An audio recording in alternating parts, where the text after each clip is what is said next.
This is totally Schrodinger's intro. I'm not really here. I'm in Brooklyn, New York for Apple's October There Is More in the Making event, where the new iPad Pro was just announced. But here, there, everywhere, none of that matters. What matters is this.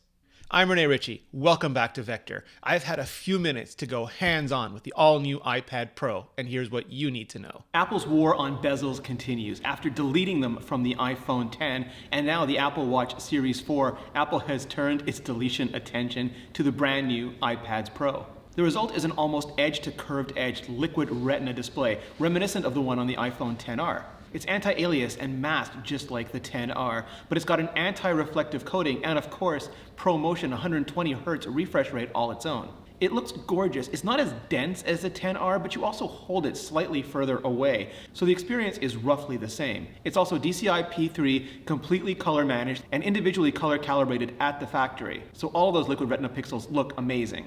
The old 10.5-inch maintains the same casing size, but now has a new 11-inch display to better fill it. The new 12.9-inch maintains the display size, but shaves off all the extra casing, making it smaller and more portable. So much so that I think many 10.5-inch fans, myself included, will switch to the new 12.9. Both are squared off in a way that's probably very intentionally reminiscent of the original iPad. And yeah, that means the home button is gone too, and the new gesture navigation system is in full effect. It is slightly more complicated and more overloaded than the iPhone version because you have to swipe up to get the dock, swipe up to go into mission control. And there are multi-windows and drag and drop. But once you get the hang of it, it really does feel like you're finger painting with gestures. No home button means no Touch ID. Apple has once again gone all in on Face ID. You have to set it up in portrait orientation, but you can use it in landscape orientation, and Apple has even optimized the hardware and neural networks to function when it's docked to a keyboard as well. You can even double-click the spacebar to wake it up and unlock it without having to reach up and tap to wake the screen. It works off the same true-depth camera system as the iPhone X series, which means, yes, portrait selfies,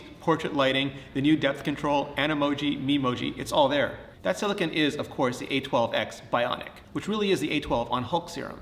8-core CPU, 7-core GPU. Apple claims it's faster than 92% of the portable PCs out there and graphically equivalent to an Xbox One S console. That means it can do everything from running real Photoshop and AutoCAD to intensive high frame rate games.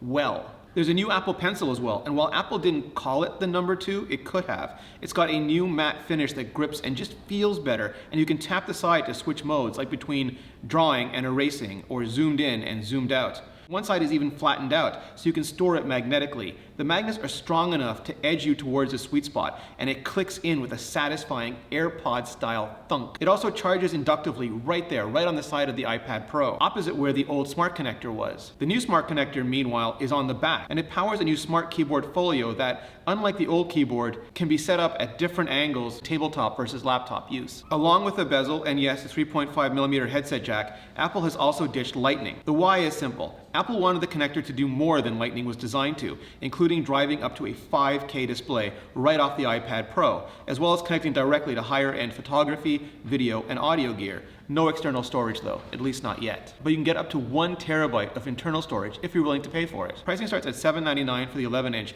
and $999 for the 12.9-inch, but goes up quickly as you add that storage and optional LTE networking. No gold option though, no matter how much you pay. It's inarguably expensive, but that's Apple's current strategy. Incredibly premium devices and experiences that they believe deliver significantly higher value for the price. If that's too much for your budget, but not enough for your color profile, Apple is keeping the previous generation 10.5-inch iPad Pro around in space gray, rose gold, gold, and silver with up to 512 gigabytes of storage and optional LTE starting at $649. Orders start today and the new iPad Pro ships next week. Now, one of the products Apple didn't update because it's been end-of-lifed is the airport router. But luckily, a bunch of super smart former Apple engineers went off on their own and did something I'd been honestly waiting for Apple to do for a long time now. Create an easy-to-set-up, simple-to-use mesh router system. It's Eero, and with it you get total network protection, advanced security, content blocking and ad blocking, constant updates, and awesome support. But you also get rock-solid home-filling Wi-Fi for your new iPad Pro for all of your gear. You literally never have to think about Wi-Fi again. Get $100 off the Eero base unit and 2 beacons package and 1 year of Eero Plus. Visit Eero.com/Vector and enter promo code Vector at checkout. Thanks, Eero, and thank you for supporting the show. So that's the new iPad Pro and a quick look at everything that makes it cool. If you have any questions about it or anything else you want to see, let me know. But now I want to hear what you think. Is this the iPad Pro update you've been waiting for? If so, why so? If not, why not? Hit like, hit subscribe, and then hit up the comments below. And thank you so much for watching.